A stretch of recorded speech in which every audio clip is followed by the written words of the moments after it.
Hello বন্ধুরা, মুখের স্বাদ বদলাতে আমি আজকে একটা ভিন্ন স্বাদের রেসিপি নিয়ে এসেছি। রেসিপিটা হলো চিংড়ি মাছ দিয়ে কচুর লতি। এটা খেলে বেশ মুখটা ছেড়ে যাবে। এটা দারুণ সুস্বাদু খেতে। আচ্ছা চলে এসো, আমি দেখি কচুর লতি দিয়ে যদি চিংড়ি মাছ করি তো কী কী আমার লাগবে। প্রথমে আমি দেখো কচুর লতিগুলো লম্বা লম্বা করে ছাড়িয়ে কেটে নিয়েছি। ঠিক আছে, এর সঙ্গে লাগবে আমার চিংড়ি মাছ। দেখো আমি নিয়ে নিচ্ছি, এদিকে কচুলতি কাটা হয়ে গেছে, সুন্দর করে ধুয়ে নিচ্ছি পরিষ্কার করে। আর তার সাথে আমি যেগুলো লাগবে সেগুলো আমি তোমাদেরকে বলে দিচ্ছি। তার সাথে লাগবে চিংড়ি মাছ, আমি নিয়ে নিচ্ছি কুচনো পেঁয়াজ, তারপর কাঁচা লঙ্কা দুটো, আর নুন, হলুদ আর আদা রসুন বাটা, আর মেন যে লাগবে চিংড়ি মাছ, সে চিংড়ি মাছটা। ঠিক আছে, এবার চলো আমরা রান্নার দিকে এগিয়ে যাই। প্রথমে এই কচুর লতিগুলো ভালো করে আমাকে ধুয়ে নিতে হবে। আমি ধুয়ে নিয়েছি, ধুয়ে জলটা ঝরিয়ে নিয়েছি। এবার আমি এটাকে প্রেসারে সিটি মেরে দেবো। এটা কিন্তু নরম হবে, গলে যাবে, কিন্তু না সব ঘেঁটে যাবে না। ঘ্যাঁটাটা বেশ দেখতে ভালো লাগে না, খেতে ভালো লাগে না। একটু গোটা গোটা থাকলো, নরমও হলো, খেতেও বেশ ভালো লাগবে। আমি তাই এটাকে প্রেসারে দুটো সিটি মেরে নিলাম।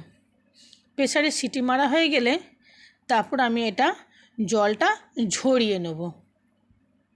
আর এই রান্নায় বেশি কষ্ট করতে হয় না, খুব চটজলদি রান্নাটা হয়ে যায়, আর বেশ খেতেও সুস্বাদু, মুখটাও ছেড়ে যায় বেশ আমাদের। এই প্রেসারে ঢালা হয়ে গেল, এতে সামান্য জল অ্যাড করব, আর আমি সিটি মেরে দেবো। দুটো সিটি মারার পরে এটা সেদ্ধ হয়ে গেছে। আমি জলটা ঝরাতে দিয়েছি আপাতত। এখন দেখো কড়াতে তেলটা গরম করেছি। তেল গরম করে দিয়ে দিলাম এতে চিংড়ি মাছ। চিংড়ি মাছের ওপরে আমি সামান্য নুন আর হলুদ দিয়ে দেবো। নুন আর হলুদ দিয়ে চিংড়ি মাছটাকে বেশ লাল লাল হওয়া পর্যন্ত ভাজবো।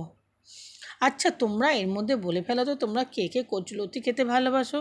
আমি কিন্তু না একদমই পছন্দ করতাম না, কিন্তু এই রেসিপিটা আমি ঘরে একবার ট্রাই করার পর থেকে আমি মাঝে মধ্যে না এই বর্ষাকালের সময় মাঝে মধ্যেই রেসিপিটা করি।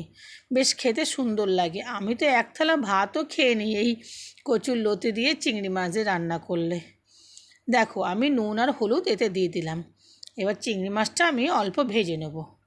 ভাজা হয়ে গেলে আমি দিয়ে দেবো এতে আমার ওই যে কুচনো করে পেঁয়াজ রেখেছিলাম, সেই কুচনো করে পেঁয়াজগুলো, কুচনো করে পেঁয়াজ দিয়ে দেবো।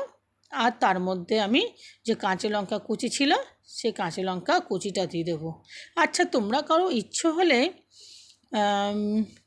শুকনো লঙ্কা গুঁড়োও দিতে পারো, কাশ্মীরি লঙ্কাও দিতে পারো, কিন্তু আমি এখানে কাঁচা লঙ্কা কুচিটাই ব্যবহার করেছি। দুটো লম্বা লম্বা বড় বড় কাঁচা লঙ্কা আমি কুচি দিচ্ছি। একটু ঝাল ঝাল হবে, যে বললাম মুখ ছেড়ে যাবে খেলে, সেই জন্য একটু ঝাল ঝাল আমি কাঁচা লঙ্কাটা এতে অ্যাড করেছি। এরপর আমি বাদ বাকি জিনিসগুলো দিয়ে দেবো। একটু পেঁয়াজ লাল হওয়া পর্যন্ত ভাজতে হবে। দিয়ে দিলাম কাঁচা লঙ্কা কুচি,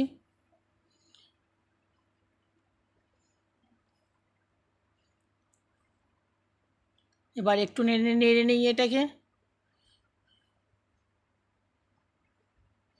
আর বেশিক্ষণ সময় লাগবে না, বেশ চটপট রান্নাটাও আমার কমপ্লিট হয়ে যাবে।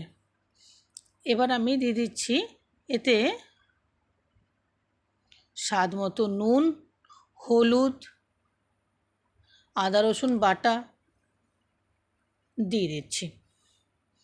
হলুদ আর আদা রসুন বাটা, ব্যাস। তোমরা কেউ জিরে অ্যাড করতে পারো, আবার জিরে নাও দিতে পারো, কোনো অসুবিধা নেই তাতে। অনেকে বলবে না জিরে গুঁড়ো দিলে না কেন, না লাগবে না। চিংড়ি মাছ যেখানে রয়েছে সেখানে বেশি মশলাপাতি ব্যবহার না করলেও হয়। চিংড়ি মাছের স্বাদেই সব রান্নাটাই সুস্বাদু হয়ে যায়।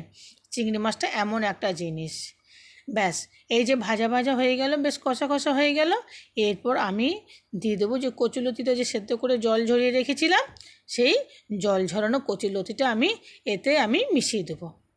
এতে মিশিয়ে আমাকে বেশিক্ষণ রান্না করতে হবে না, বেশ মাখা মাখা মতন হয়ে যাবে।